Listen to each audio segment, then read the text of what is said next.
General Asim Munir has been promoted to Field Marshal rank. Decision taken at cabinet meeting that was chaired by Prime Minister Shehbaz Sharif. Ashoka University professor sent to 14-day judicial custody over Operation Sindoor remark. The next hearing is scheduled for 27th of May. He seems to be getting a lot of support from the journalistic community, independent journalists who are now supporting him, saying he should not be arrested. This is a violation of free speech. Terror suspect Siraz Ur Rahiman from Andhra Pradesh remanded to 14-day judicial custody following his arrest on charges related to a terror plot. More than 50 COVID-positive cases have been reported under Mumbai Municipal Corporation limits. Singapore and Hong Kong also witnessed a surge in cases. Gold smuggling suspect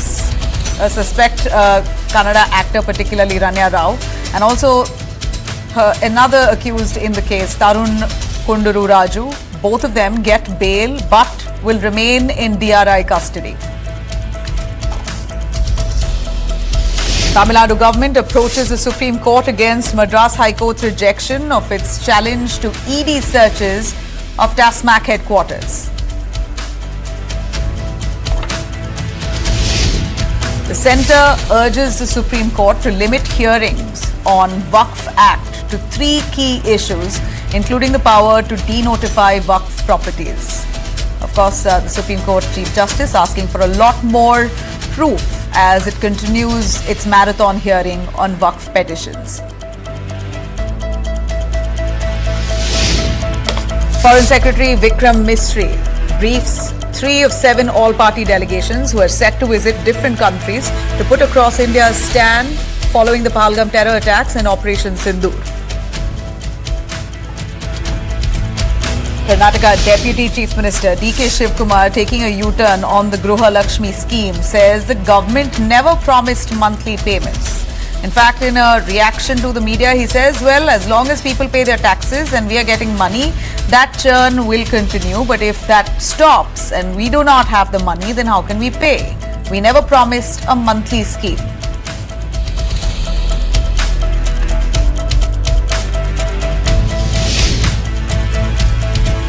Well, let me take you through the big news coming in from Bengaluru, Karnataka. 48 hours has been mayhem for Bengaluru. The city looks completely battered and relentless rains that has choked the city. We're looking at flooded streets and now it's also invaded by snakes, quite literally. I'm not reading out another weather report here for you. This is Bengaluru in absolute crisis. May 2025 has been officially declared as the wettest May in Bengaluru's recorded history. Over 270 mm rains and still counting, but the numbers barely capture the scale of the collapse. Let me take you through all those tense images coming in. That's one image that came in from right at the heart of Bengaluru city, where a car overturned right in the middle of traffic because of gushing waters. Rainwaters that's led to absolute chaos on the streets, and this is literally right in the heart of Bengaluru city. Also, let me take you through what we saw in Horamau's Sai layout. Residents there wading through 4 to 5 feet of water.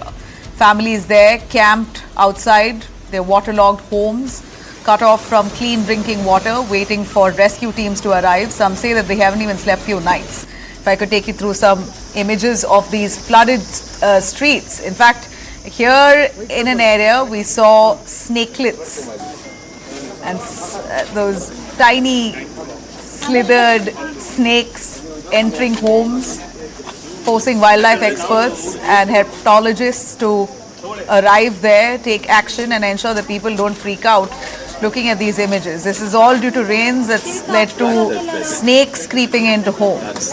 Central Crime Branch, on the other hand, we saw the office of the CCB that was completely flooded. Imagine a government office. Rainwaters that entered the CCB office premises, completely flooding the area, creating a lake-like situation around the compound.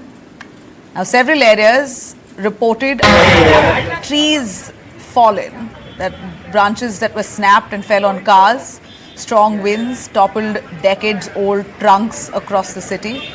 What's truly exposed here is the infrastructure of Bengaluru, which is poor, and with one bout of rain. In fact, this has certainly been the heaviest rain in a decade we hear, but that doesn't justify the poor quality of infrastructure. Civic agencies there caught pointing fingers. BBMP claims it's not our issue, it's BDA's issue. Like, for example, Sai layout doesn't even come under our jurisdiction. It's a BDA's problem. So residents, of course, not knowing who to hold accountable, are left stranded. Now, meanwhile, you're looking at the BJP's R. Ashoka, BY Vijendra, all touring flood-hit zones. Opportune time for them to strike at the Congress, condemning DK Shivakumar as he is a Bengaluru Development Minister, apart from being the Deputy Chief Minister of the state. Well, here, the BJP leaders asking for accountability from the Congress. But here we're looking at a BBMP that was functioning under the BJP, under the Congress. Successive governments that have come into play have not been able to come up with an actual fix or a solution for the people of Bengaluru city.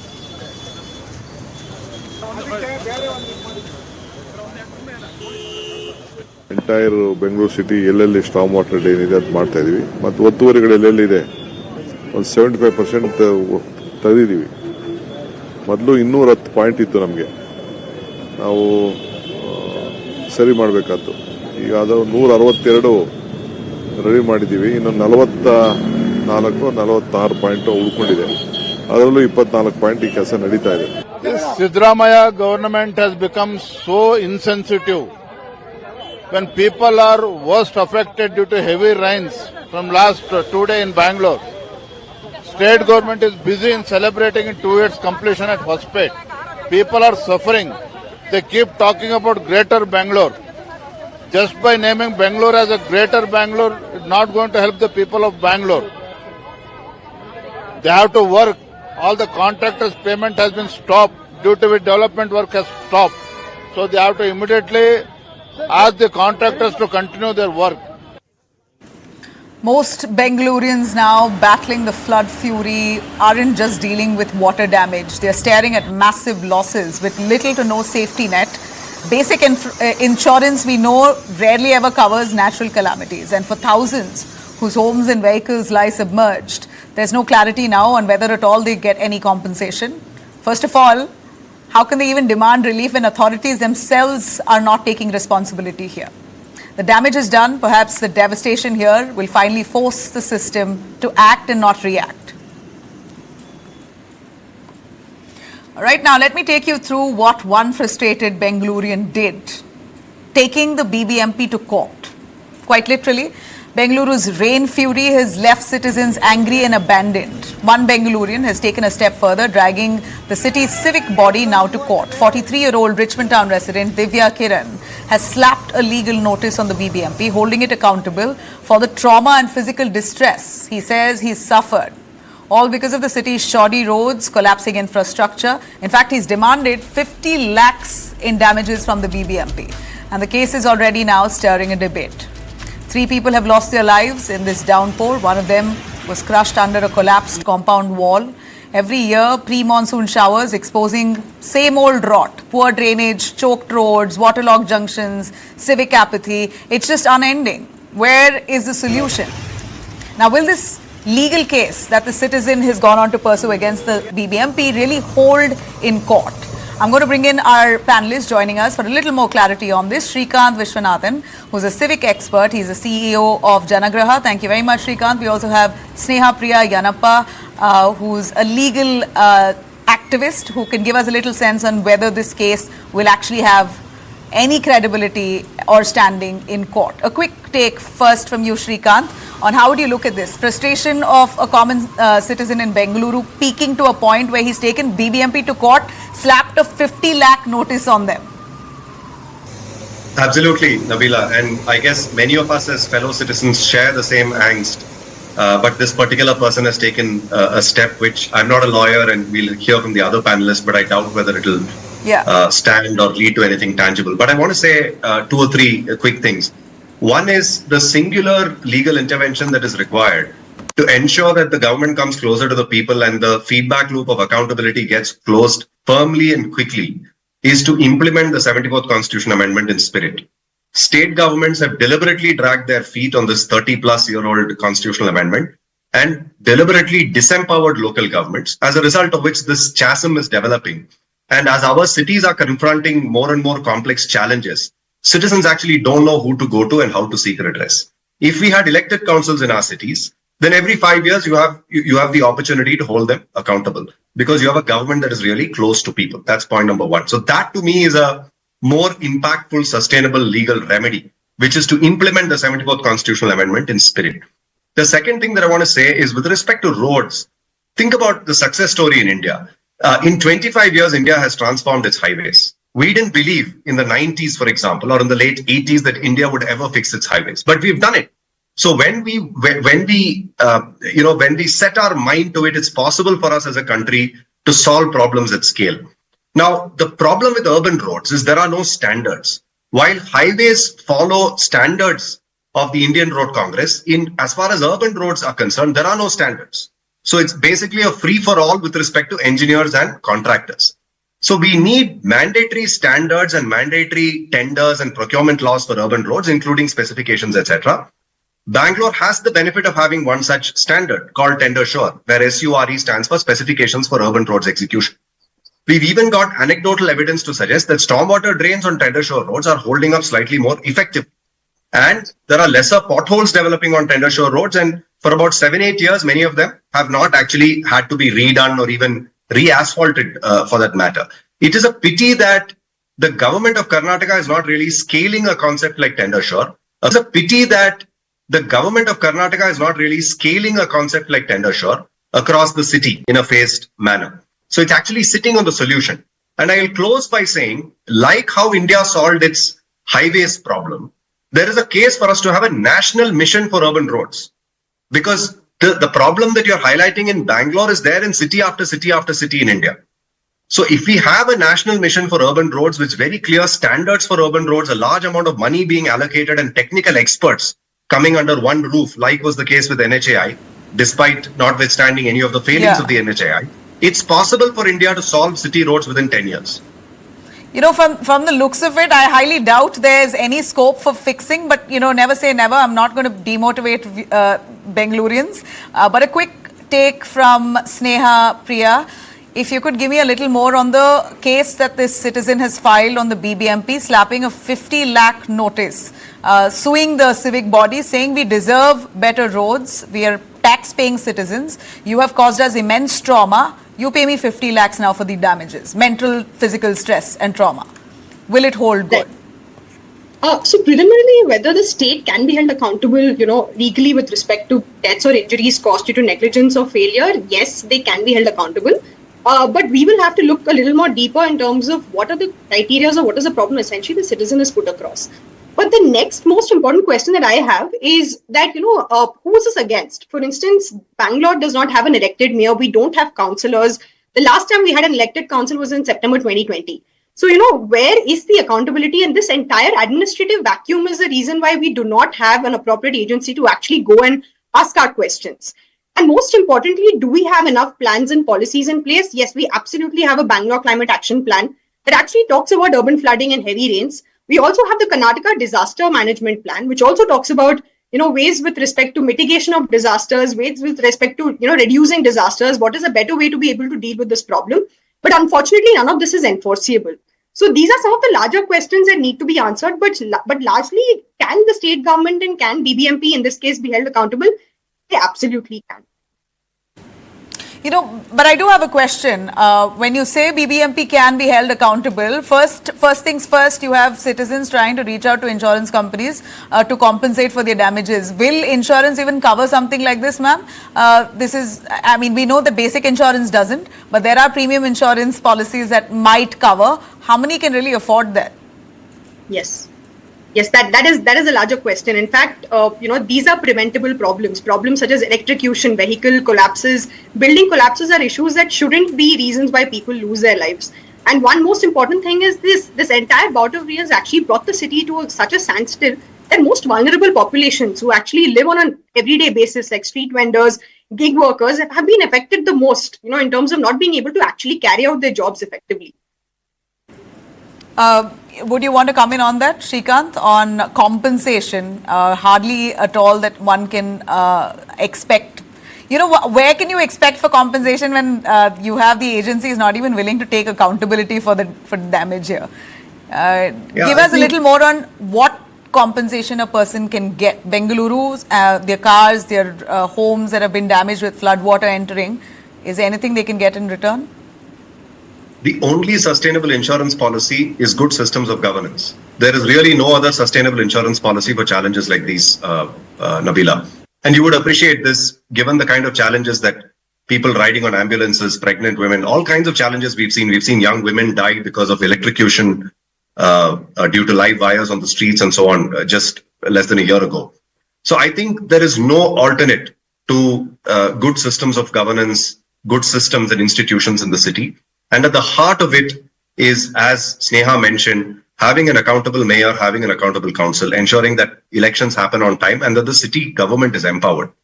You need a single point of executive accountability. You need one person that you can vote out at the end of 5 years, right?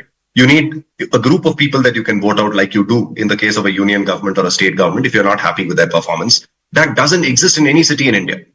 Therefore, there is no accountability loop that gets closed. And remember that cities like Bangalore send very, very, very few MLAs as a percentage of the entire assembly, state assembly. The state assembly in Karnataka has more than 220 MLAs, if I'm not wrong.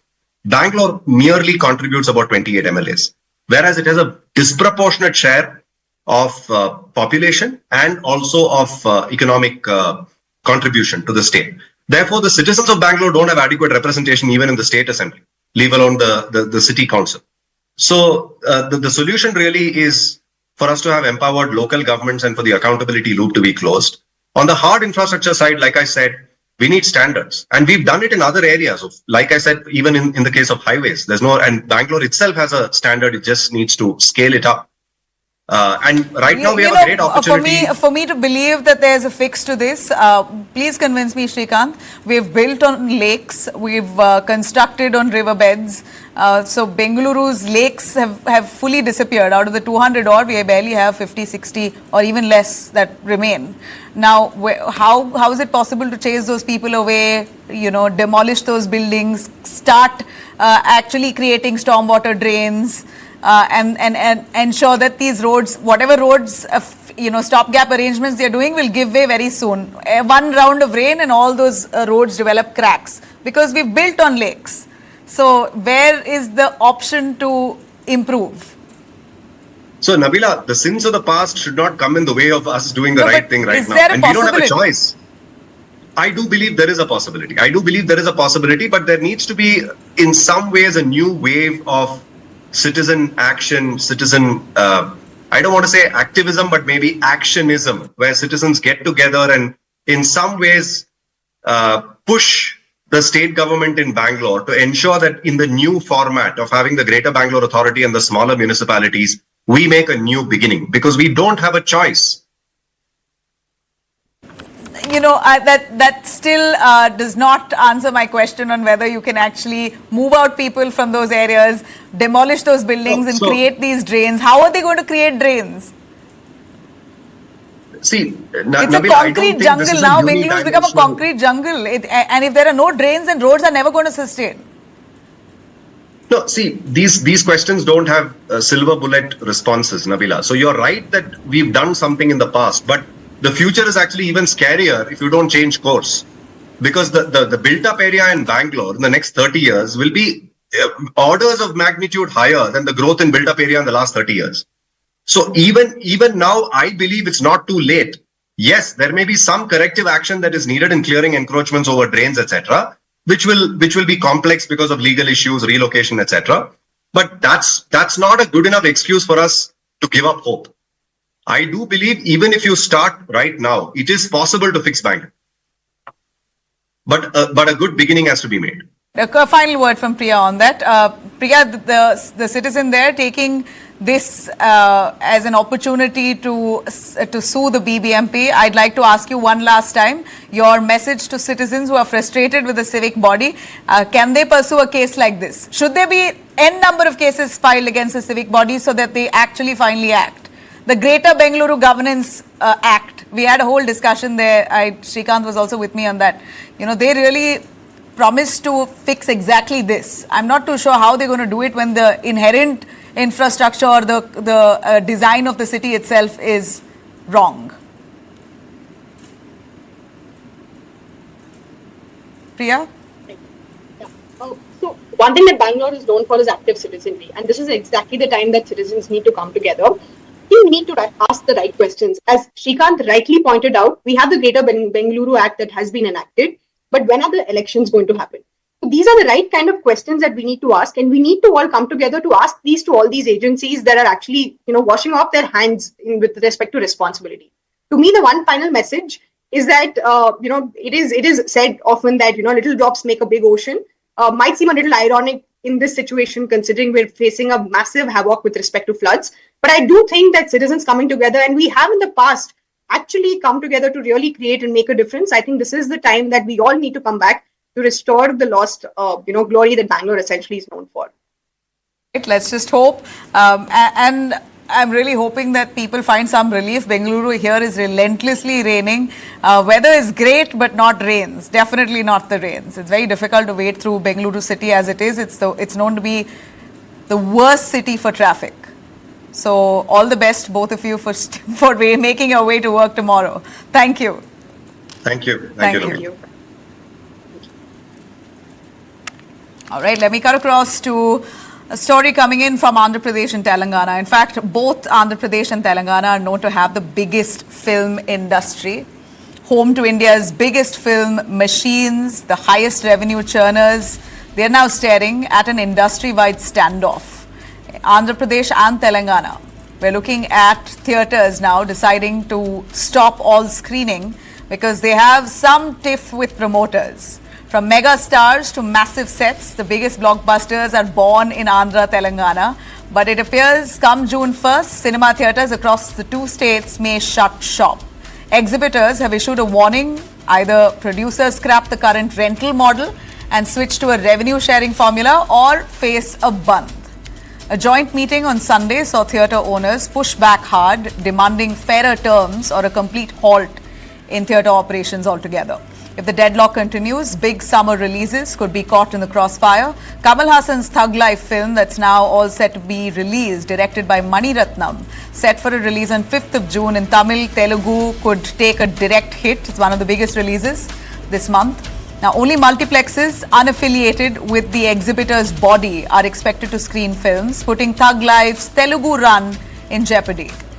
Pavan Kalyan's film as well, Harihara Veera Mallu, Part 1, now slated for June 12th, may also face limited or delayed release within that region for the same reasons. In fact, he is the Deputy Chief Minister of Andhra Pradesh. We're not too sure if he's going to push his film right in time, but this is a larger impact.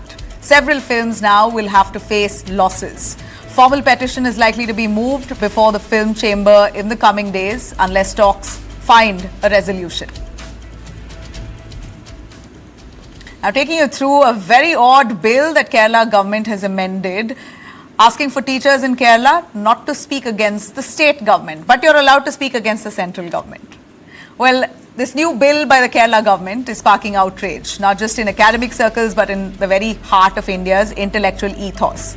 The University Laws Amendment Bill in Kerala, tabled in the Assembly, wants to muzzle the voices that matter most in education, which is that of teachers. According to the draft, college and university faculty cannot engage in activities against the policies of the state government or law of the land. In short, criticizing the state is completely off limits for teachers in Kerala. But here's a twist. The bill does not stop teachers from criticizing the central government. Let's get this straight. Teachers can talk against Delhi, but not against Thiruvananthapuram. Selective academic freedom. That's what I could call this. This isn't just about political lines here. It cuts straight to the soul of education. In fact, free thought, fearless questions, courage to challenge authority. That's exactly what teachers teach their students. But here teachers are being asked to toe the line. What example are we setting for students then?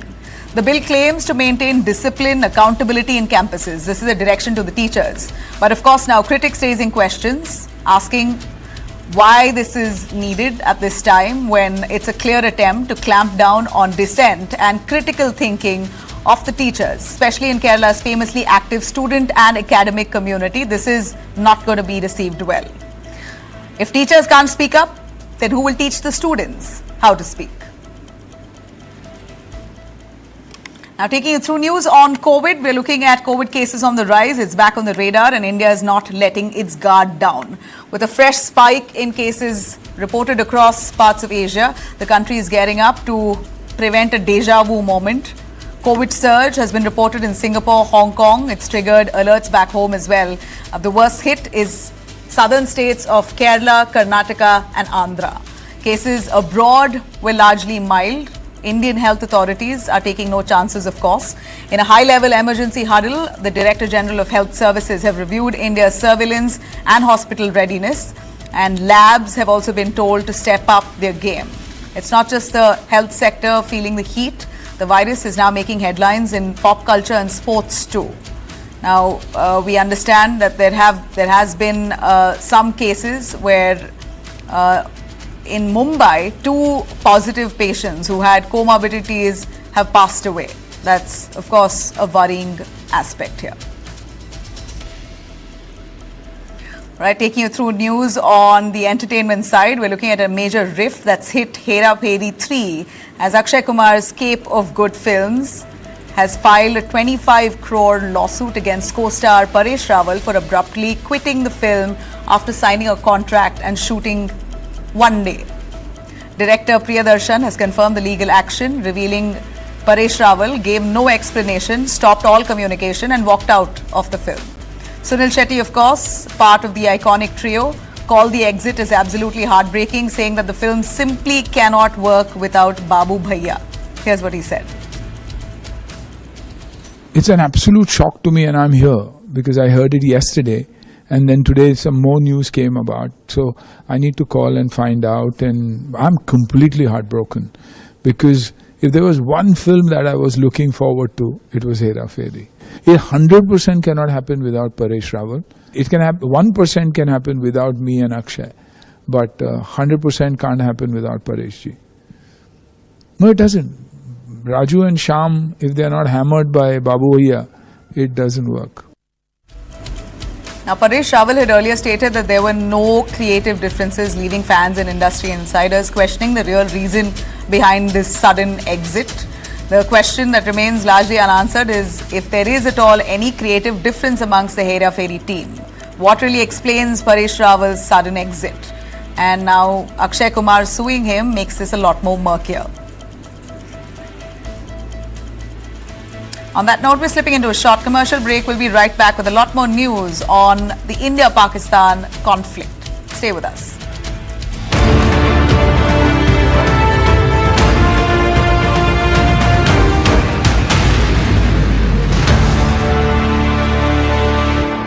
ಅದ್ರ ಬಗ್ಗೆ ಏನು ಯೋಚಿಸಬೇಡಿ. ಪ್ರತಿ ತಿಂಗಳು ನಾನು Kapil chits ನಲ್ಲಿ ದುಡ್ಡು ಕೂಡಿಟ್ಟಿದ್ದೀನಿ. ಆ ದುಡ್ಡಿಂದ ನೀವು ನಿಮ್ಮ ಕನಸನ್ನ ಈಡೇರಿಸಬಹುದು. ಕಪಿಲ್ ಚಿಟ್ಸ್ ಇಂದ ನಿಮ್ಮ ಕನಸುಗಳಿಗೆ ಸಾಕಾರ. News never lies. But on the twisting highways of headlines, every turn brings a new story. So buckle up for Pune Highway. Because the story is going to twist at every turn. Dead body कभी झूठ नहीं बोलती. You will need News 9 to stay with the truth. Watch News 9. English news as it should be. And don't miss our film Pune Highway. In theaters 23rd May. Warfare redefined. Pakistan has not only been exposed, their narrative that their air force is superior than ours, that narrative has been shattered. Nature of warfare has changed drastically. Misinformation campaign of Pakistan over the past 48 to 72 hours. we are capable enough to thwart every attempt that is being made to attack the civilians, to attack our air forces. The armed forces are giving an adequate and appropriate response. India one step ahead. Every signal, every sky secured. Hormuz could likely have been used against Pakistan. It's a good face saver, if I may use the term, for Pakistan. What more evidence does the world need when we're talking about Pakistan's biggest export being terrorism? Newsline salutes the Indian Armed Forces. Smart, swift, unstoppable.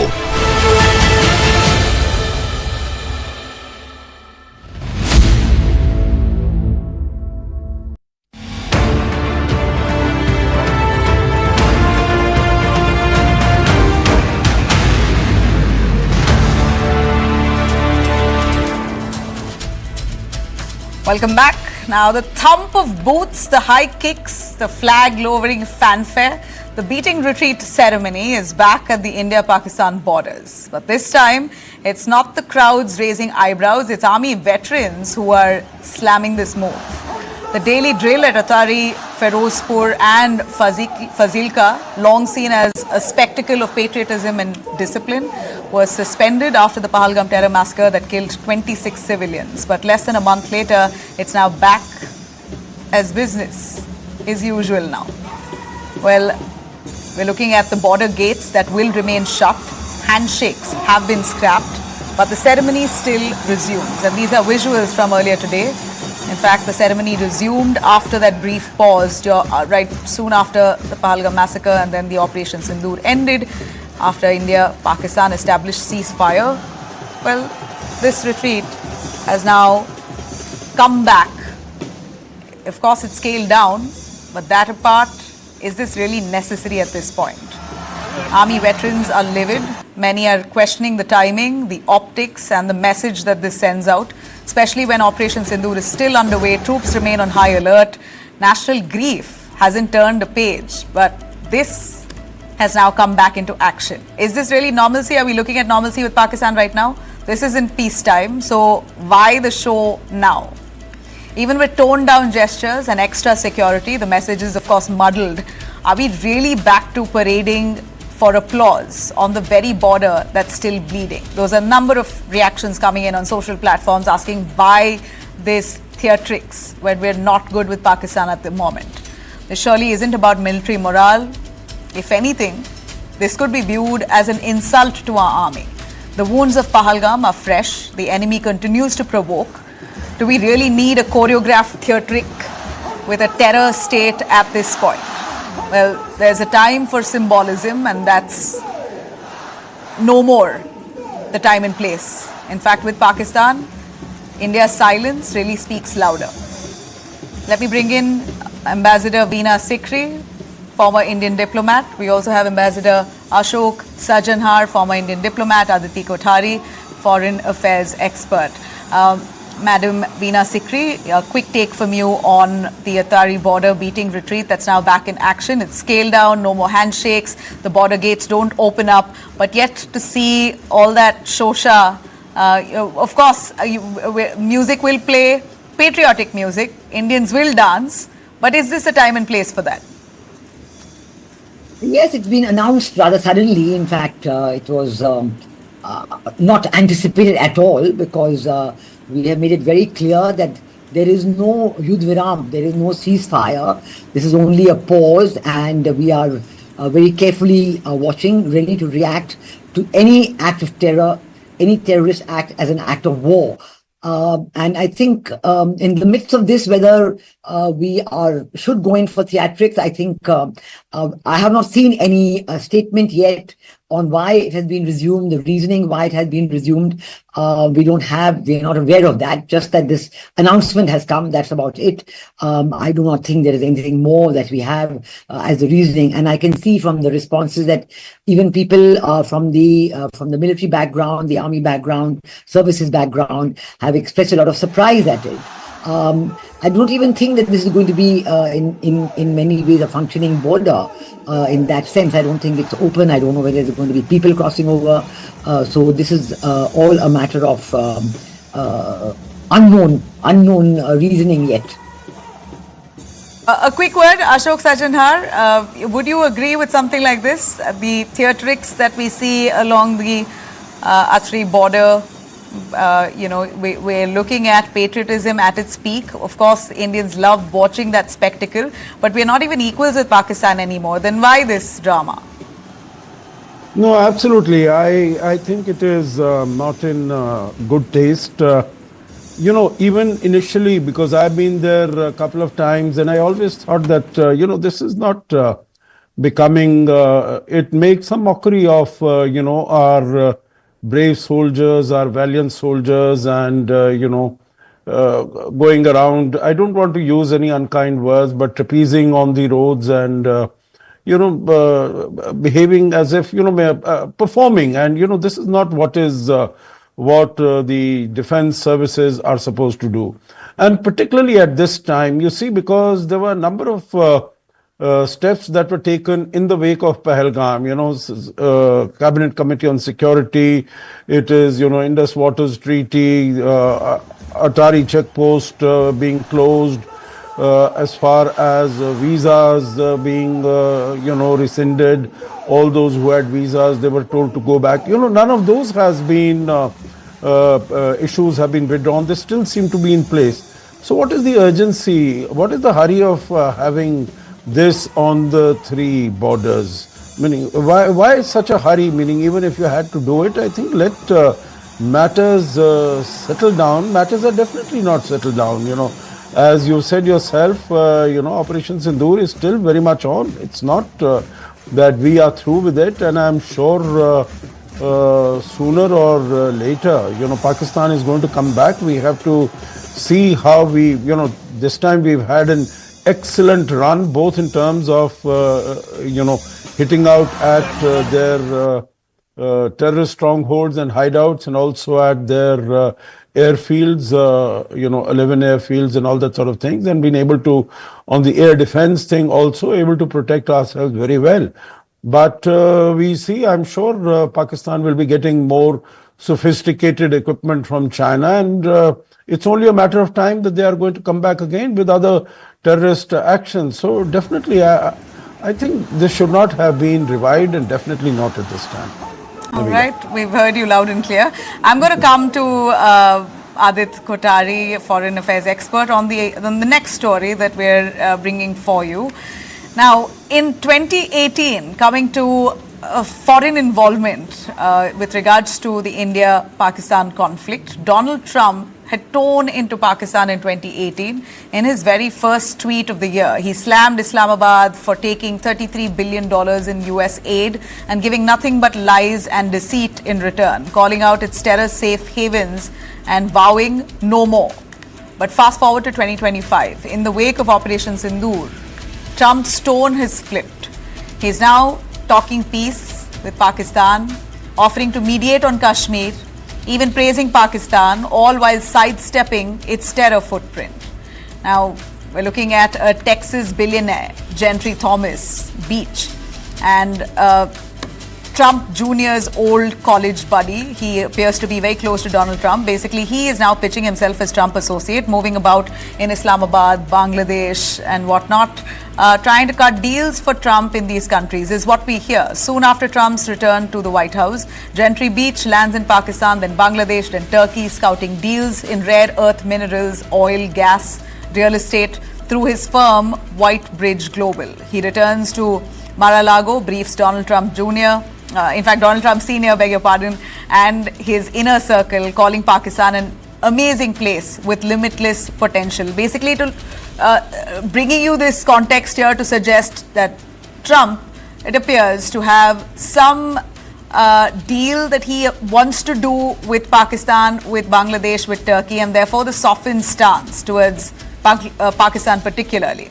Now, soon after Trump linked firm World Liberty Financial, in which the president's sons and Jared Kushner, that hold a 60% stake, signs a deal with Pakistan's newly minted crypto council. We're looking at a different approach altogether by the Trump regime towards Pakistan. Now, at the center of this crypto tie-up is Zachary Whitcroft, son of Trump Sr.'s golf buddy. He's being propped up as the poster boy for Pakistan's crypto dream. For long, Washington has tilted towards Islamabad, but this shift coming from Trump itself, someone India saw as a blunt friend, is now causing a lot of heartburn and unease. Has Pakistan just bought itself a new lease of legitimacy, and this time from Trump's inner circle? To give us a little more, Ambassador Veena Sikri. Ma'am, over to you. Has Trump's business back channels compromised, in fact, America's security lens on Pakistan? I think what you're saying is certainly raised a lot of questions in the minds of a lot of people all across India. And there is more than a little concern at the sudden shift, whether it is driven purely by business concerns, as you have highlighted, Mr. Gentry Beach and others who have gone into this cryptocurrency business. We know that there are companies in cryptocurrency where family members of President Trump have stakes. All these issues have come up in a big way. And certainly this whole aspect of hyphenation between India and Pakistan, which was not on the cards at all for the last, I would say, many years, half a decade and more. Where, there was absolutely no hyphenation. India is now far ahead in business, in, economic strength, in military might, in achievements, in every possible way to actually go back in any way to any kind of hyphenation. And but still, in the course of the events of the last 2 weeks, we have seen attempts to bring back this hyphenation.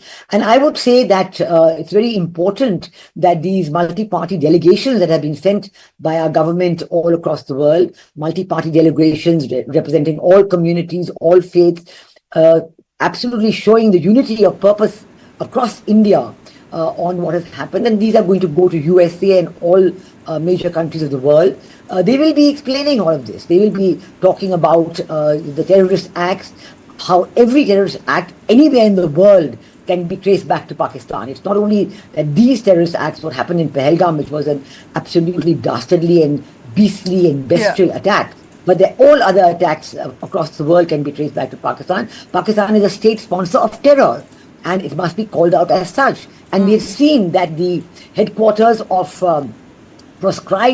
UN-proscribed organizations like Jaish-e-Mohammed and Lashkar-e-Taiba, Murid and Bahawalpur, these have been hit by India and destroyed. But they are based in Pakistan. I mean, these are the headquarters, known headquarters of banned organizations. Why are they there? And not only that, once they be destroyed by India, the first thing Pakistan does, saying we're going to rebuild them, and we're going to, give 14 crores to Asood Mazhar, who lost so many people in the attacks by India. So where is the money coming from? Of course, from the IMF loan. So I mean, this is kind of really a messaging which is very worrisome for a lot of people across India. I think we need to renew once again our detailed dialogue with the USA, with all the newly appointed leaders, whether it is Marco Rubio, whether it is Kash Patel, whether it is Tulsi Gabbard, and explain to them the situation and clarify the situation. This is really very important now. It is really causing a lot of concern because India is no longer going to accept any kind of hyphenation. India wants to call out the state sponsor of terror. India wants to call out every terrorist act as an act of war. Yeah. And India will respond to it. There's a new normal now. Prime Minister Modi has enunciated the new normal. We are going to respond to every act. There's no more strategic restraint. There is a strategic response, very well calibrated. We don't want a long-term war. We're not going to look for a war. We just attacked the terrorist headquarters, and then when Pakistan escalated, we attacked the Air Force bases, and that's it. I mean, there's no other place in the world where you've seen this kind of hostilities ending in 4 days sharp. We don't want our economic growth to be affected. We don't want innocent civilians to die. Yeah. But we are determined to respond. So I think we have done our share. Now we need to talk to the people in USA and get the clarifications on this. I'm sure there will be clarifications. I'm sure because the Indo-US relationship is on a very sound basis. The pillars of the relationship are very sound and very, our trade itself is in the hundreds of billions of dollars. And Trump being Trump, he's a businessman first. At least that's the position he's held. And it doesn't come as a surprise to me, in fact. If he's cutting a deal with Pakistan, Bangladesh, Turkey, why not? The US is looking for its benefit. Donald Trump is known to be enterprising. And this is the position he's held. But can we, as a country who's a friend of the United States under Donald Trump, really question their business dealing? If I could get Adit Kothari on that. Is India now staring at a transactional White House, Adit? Where they're open to deals, no matter if terror is breeding in their ground? Thanks, Nabila. I think one of the things that Donald Trump has demonstrated in his second term is that, he is a man who's definitely not concerned with any sort of idealism. He is a man who's not concerned about his strategic partners or his allies, and is driven completely by mercantile and myopic interests which sort of fill up his coffers and the coffers of the United States, of course. I mean, that's very obvious. And that is predominantly testified by the way, Mr. Beach has carried out his activities in Pakistan in early January and February, then, being hosted by the Sharifs in Dubai, following that being hosted by Mohammed Yunus in Bangladesh, and then inking a rare earth mineral deal in Turkey. All of this has happened under the patronage of the United States, and it's all happened because of their mercantile interests. You spoke about the crypto deal which was signed between the United States and Pakistan. That was signed after the Pahalgam attacks. So that is the kind of dishonesty that we are seeing from the American side. So they knew very well what was happening, and despite that, 60% of the ownership of that particular crypto firm rests with the family of the Trumps, and they still went ahead and signed a deal with the Pakistani government. So it just basically shows that for the last decade or so, the Pakistani generals were basically selling off their national assets to the Chinese because of their strategic interests. They've basically understood and decoded Donald Trump's approach to politics and his interests, and now are sort of cozying up to him on that particular basis, just selling off the national assets of Pakistan to ensure that their particular strategic objectives, are still not at abeyance and are still looked after by the Americans. At the end of the day, Pakistan was created by the Anglo-Saxon enterprise as a buffer state between India and the Soviet Union at that point in the 1940s. It seems to be that strategic approach of the Americans still seems to be existing with with keeping Pakistan alive, giving it some sort of a drip feed to ensure that that India is kept at bay. So I don't think that America is a true ally and a true friend of India. It's all about their own strategic and national interests. India just needs to buckle up and ensure that we can provide something more to the Trump administration from a strategic interest, from a trade interest perspective, that could basically sway him towards us, Nabila. Right. So, Ashok Sajjinhar, your take on how India can really now push its diplomatic weight in this power play? How could we really reassert ourselves? Yeah, if you permit, I'll just give a very short comment on, the discussion that we've had so far.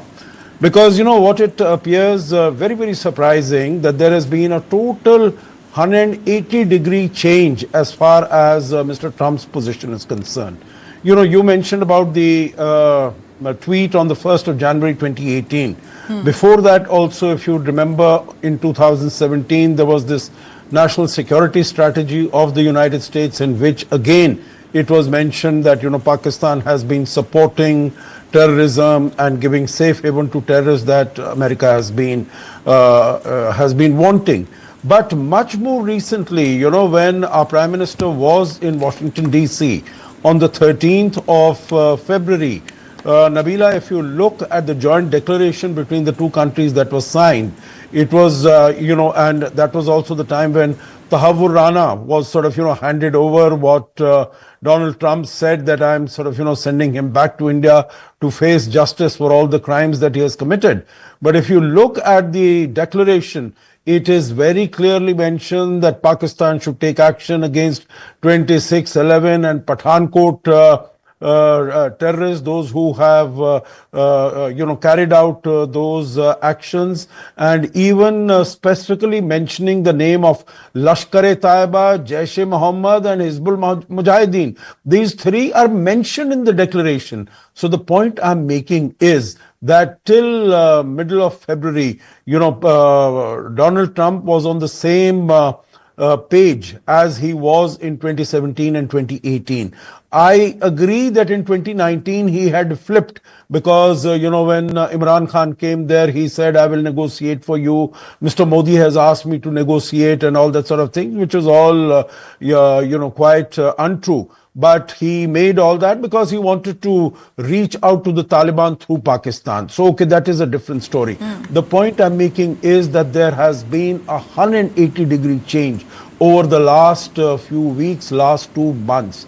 And the reasons can be only what you and the other panelists, they have mentioned about whether it is the crypto deal or the minerals and all. And the important thing about Pakistan, I will not refer to Bangladesh or Turkey.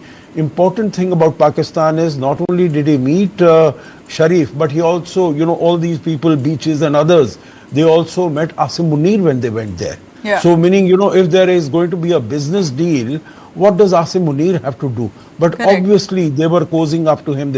Now, what does India need to do? Let me quote one statement that our Prime Minister had made while addressing the joint session of the US Congress in 2016. He said, we have overcome the hesitations of history.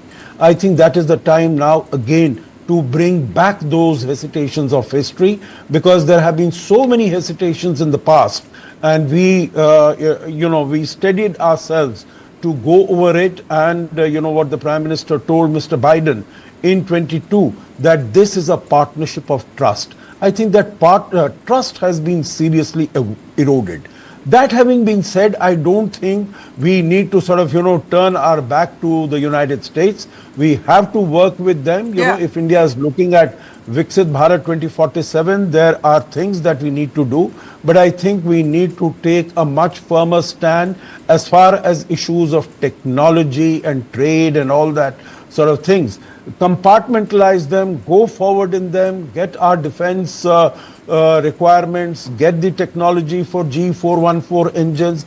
But as far as this is concerned, as we have said, as Foreign Secretary said day before yesterday, that Mr. Trump, no other party was involved in bringing up this cessation of hostilities between India and Pakistan. And I think we need to stand,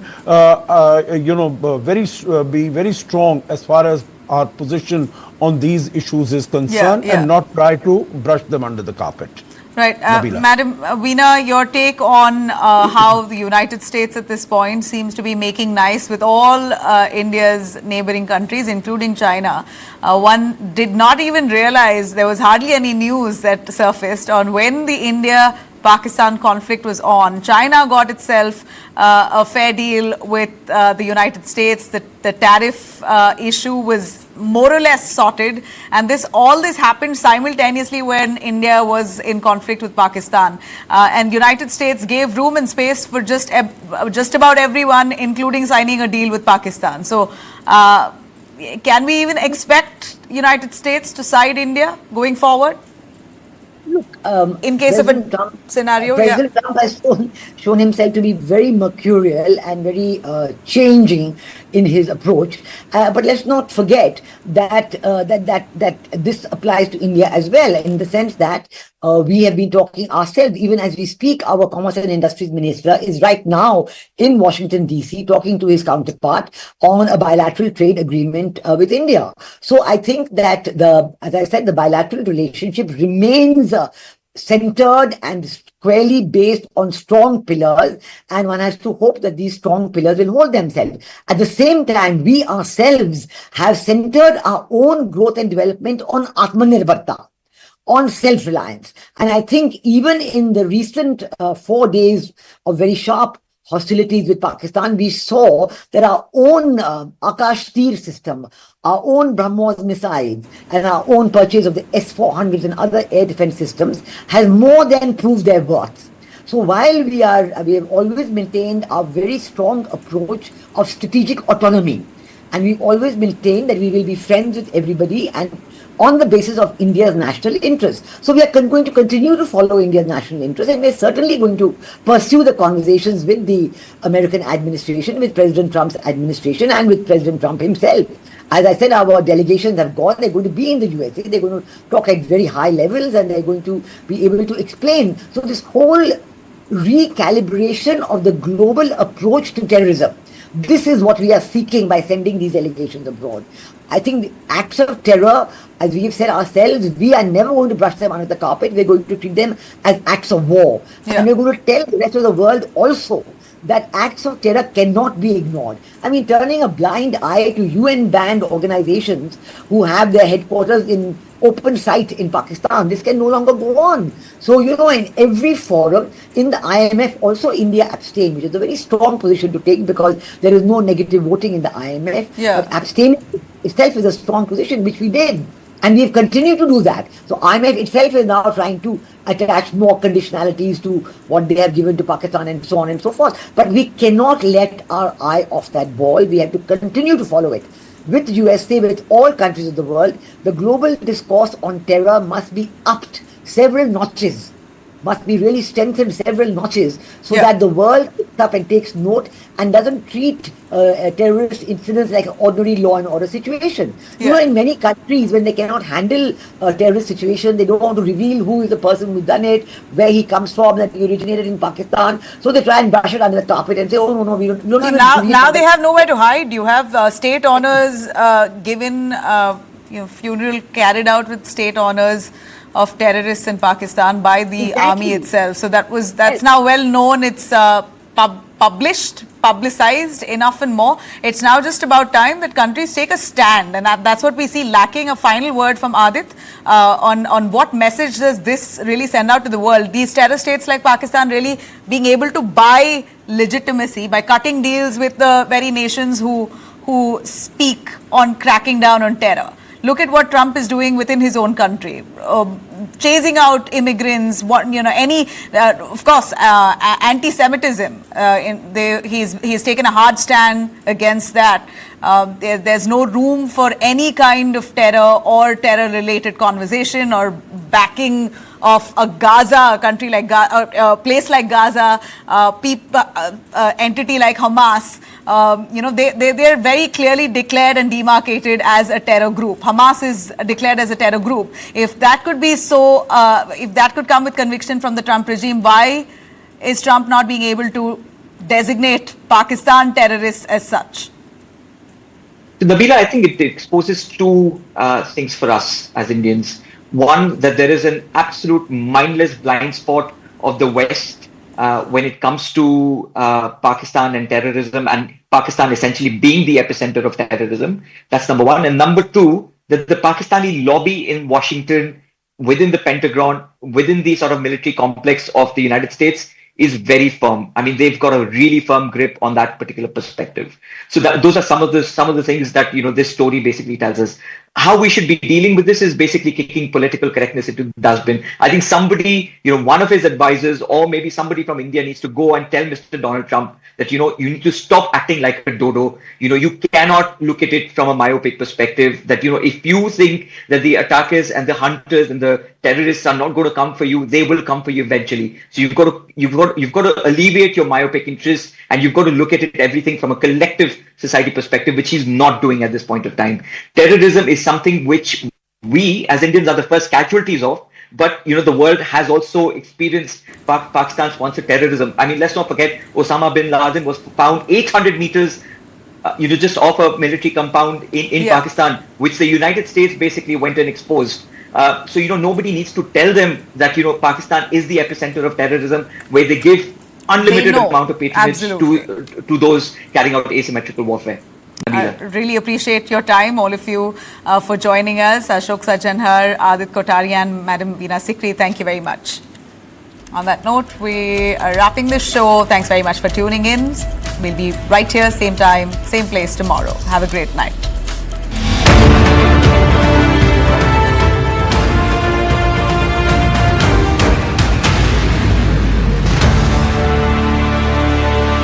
ನಮ್ಮ ಅರ್ನಿಂಗ್ಸ್ಗೂ ಎಕ್ಸ್ಪೆಂಡಿಚರ್ಗೂ ಹೋಲಿಕೆ ಮಾಡೋಕ್ಕಾಗಲ್ಲ. ಅದಕ್ಕೆ ಸರಿಯಾದ savings ಇರಬೇಕು. ಅದು Kapil chit funds ಇಂದಾನೇ ಸಾಧ್ಯ. ನನ್ನ ಆಯ್ಕೆ ಕಪಿಲ್ ಚಿಟ್ಸ್. ಕಪಿಲ್ ಚಿಟ್ಸ್, ನಿಮ್ಮ ಕನಸಿನ ಸಾಕಾರ. News never lies. But on the twisting highways of headlines, every turn brings a new story.